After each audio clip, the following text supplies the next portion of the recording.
Most people want success as soon as possible, but these three founders risked everything and waited years.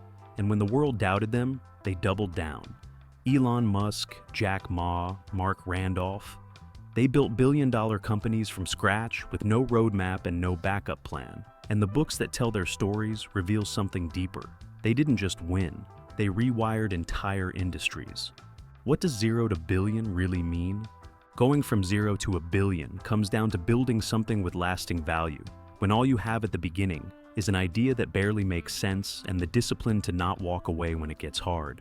The books we're pulling from today aren't just about companies. They're about the decisions, setbacks, and values that separate people who chase money from people who change the game. We're going to look at 3 lives through 3 books. Elon Musk by Ashlee Vance, Alibaba by Duncan Clark, That Will Never Work by Marc Randolph. And if you listen carefully, the path might sound a lot like your own, just a few years ahead. Elon Musk, risking it all for the future. Elon Musk's biography by Ashlee Vance starts with a boy who read encyclopedias for fun and had to teach himself emotional survival during a rough childhood in South Africa. Musk was bullied so badly he once had to have surgery to fix his nose. And his relationship with his father was deeply strained. Yet that early pain created someone obsessed with solving big problems. By the time Musk made his first fortune selling Zip2 and then PayPal, he wasn't thinking about yachts, he was thinking about Mars. Ashlee Vance goes deep into how Musk poured over $100 million of his own money into SpaceX and Tesla, knowing full well he could lose it all. After 3 failed rocket launches, engineers at SpaceX were emotionally wrecked. They thought the company was over. Musk held an all-hands meeting and told them to give him everything they had one more time. The 4th rocket worked. That flight saved the company. At Tesla, it was even harder. Vance writes about Musk sleeping in the factory, manually checking battery lines, and working over 100 hours a week to keep production from collapsing. He pushed engineers to design faster, test harder, and build cheaper, all at once. No one else in the auto industry was even trying. Musk's behavior could be intense to the point of breaking people, but it wasn't chaos for its own sake. It was always tied to a mission. Every company he built was rooted in a belief that humanity needed to evolve, and fast. SpaceX wasn't about rockets, it was about survival. Tesla wasn't about cars, it was about reducing emissions before climate collapse. That level of conviction came with a cost. Employees left. Investors panicked. Media headlines doubted everything. But Musk kept going. And that's what the book shows most clearly. The road to $1 billion wasn't paved. Musk built it himself, by working when most would have stopped. Jack Ma, the English teacher who built Alibaba. In Alibaba by Duncan Clark, the story begins with failure. Ma failed his university entrance exams, not once, but twice. He got rejected from dozens of jobs, including a KFC where everyone else got hired. Even Harvard turned him down 10 times. Ma wasn't a technical genius, he was an English teacher.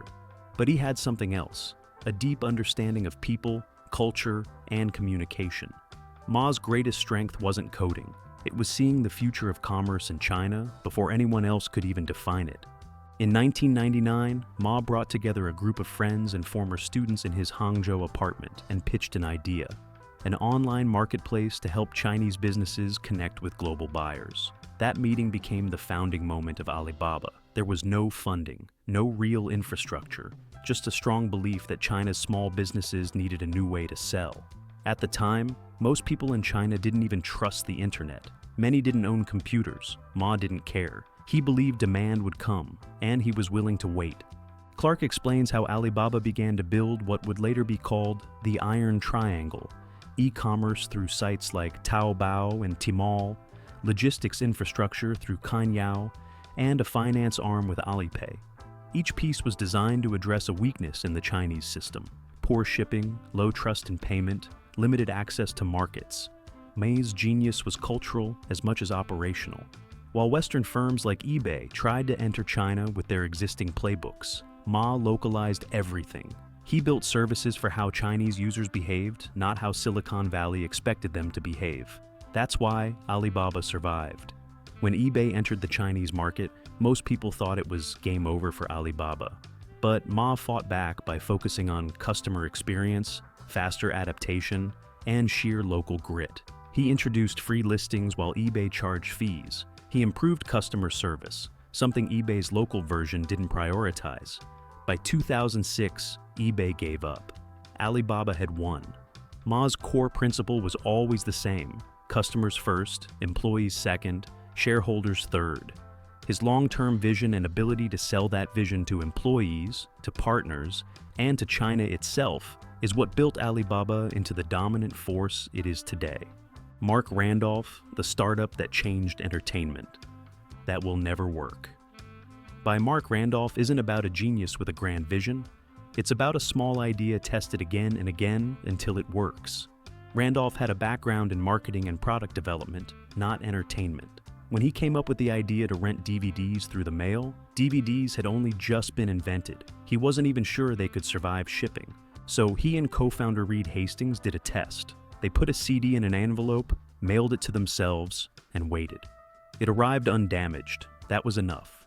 They built the first version of Netflix with almost no staff, no money, and no idea if customers would actually subscribe. The early site was simple. It didn't even have a recommendation engine. But the secret was testing. They constantly ran experiments on pricing, layout, subscription models, and user behavior. They didn't wait to be perfect. They launched fast and learned faster. One of the most revealing moments in the book comes when Randolph describes their pitch to Blockbuster. They asked for $50 million to be acquired. Blockbuster laughed them out of the room. Randolph doesn't frame this as a failure. He frames it as fuel. Netflix couldn't outspend Blockbuster, but they could out-innovate them. They eliminated late fees, added user queues, and built a culture around delighting customers. When streaming arrived, Netflix was ready. Blockbuster wasn't. The rest is history. What all three had in common.